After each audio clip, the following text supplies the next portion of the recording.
আসসালামু আলাইকুম, welcome back to my channel রান্নার সন্ধানে। আমি আজকে আপনাদেরকে তৈরি করে দেখাবো সুজির কাটলি বা সুজির শক্ত বরফি। প্রথমে আমি চিনির শিরাটা তৈরি করে নিব। তার জন্য চুলায় পাত্র বসিয়ে দিয়ে দিচ্ছি 2 কাপ চিনি। তার সাথে দিয়ে দিচ্ছি 1 কাপ পানি।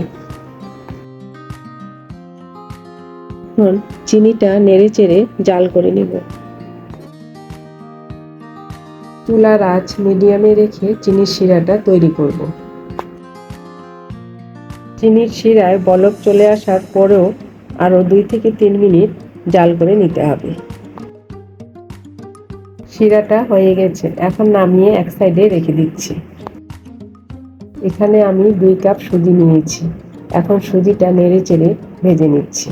চুলার আঁচ মিডিয়াম টু লো আঁচে সুজিটা ভেজে নিব।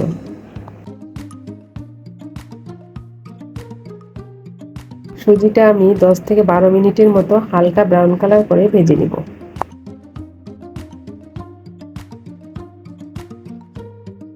এবার এর মধ্যে 2 টেবিল চামচ ঘি দিয়ে দিচ্ছি।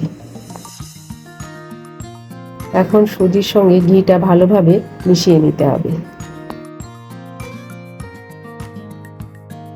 ঘিয়ের পরিবর্তে এখানে আপনারা বাটারও ব্যবহার করতে পারেন।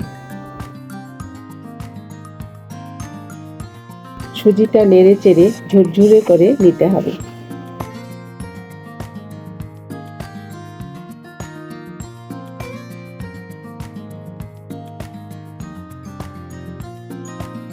ঘি মিশিয়ে নেওয়ার পর আরও 5 থেকে 6 মিনিটের মতো আমি সুজিটা ভেজে নিচ্ছি। সুজিটা ভেজে নেওয়া হয়ে গেল।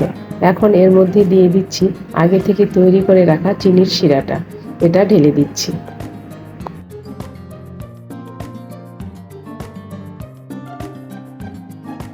তারপর নেড়ে চেড়ে শিরাটা সুজির সঙ্গে ভালোভাবে মিশিয়ে নিতে হবে।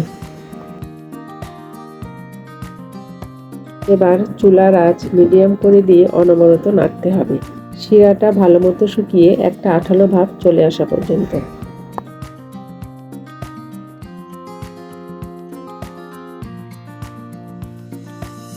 মিশিয়ে নেওয়া হয়ে গেলে এখন এর মধ্যে দিয়ে দিচ্ছি 1/2 চা চামচের মতো সাদা এলাচ গুঁড়া। এবার আবারও ভালোভাবে নেড়ে চেড়ে মিশিয়ে নিচ্ছি। সুজিটা নেড়ে চেড়ে আঠালো হয়ে আসলে তখনই নামিয়ে ফেলতে হবে। ঠিক এরকম হবে। আমি যে পাত্রে সুজিটা ঢালবো সেই পাত্রটি আগে থেকে ঘি মাখিয়ে রেখেছি। এখন ওর মধ্যে সুজিটা ঢেলে দিচ্ছি।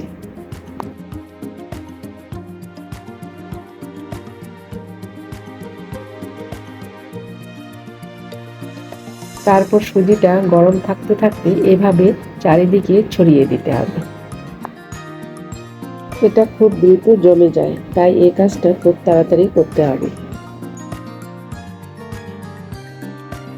এবার উপরে কিছুটা পেস্তা বাদাম কুচি দিয়ে দিচ্ছি। তারপর একটা পিৎজা কাটার দিয়ে কেটে নিচ্ছি। আপনারা চাইলে ছুরির সাহায্যেও কেটে নিতে পারেন।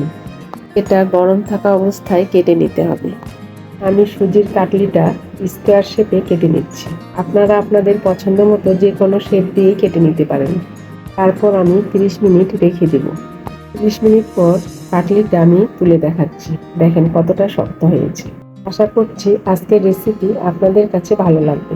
রেসিপি ভালো লাগলে অবশ্যই চ্যানেলটি সাবস্ক্রাইব করবেন এবং পাশে থাকা বেল আইকন অবশ্যই প্রেস করবেন। এইভাবে আপনারা একবার বাড়িতে ট্রাই করুন। এবার একটা ভেঙে দেখাচ্ছি। এবার সুজির কাটলিগুলো একটা সার্ভিং প্লেটে সাজিয়ে নিচ্ছি। এই সুজির কাটলি খেতে খুবই মজার। সুজির কাটলিটা এয়ারটাইট বক্সে ভরে বাইরে 1 সপ্তাহের মতো রেখে দিতে পারেন আর নর্মাল ফ্রিজে 1 মাসের মতো রাখতে পারেন। আজকের মতো এখানে বিদায় নিচ্ছি। আল্লাহ হাফেজ।